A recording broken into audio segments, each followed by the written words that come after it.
शिरोळ तालुक्यातील राजापूर येथील कृष्णा नदीवरील राजापूर बांधारा ओव्हरफ्लो झाल्याने कर्नाटक सीमा भागातील गावांना दिलासा मिळाला आहे. त्यामुळे पाटबंधारे आणि पोलीस कर्मचाऱ्यांवरील ताण कमी झाला आहे.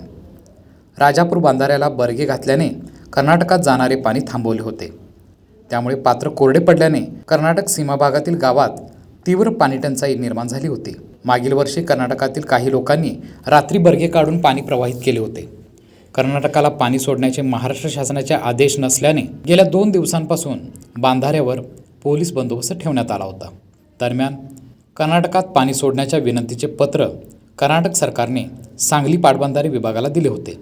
मात्र त्यापूर्वीच वळवाच्या पावसामुळे पंचगंगा नदीही प्रवाहित झाल्याने राजापूर बांधारा ओव्हरफ्लो झाला होता.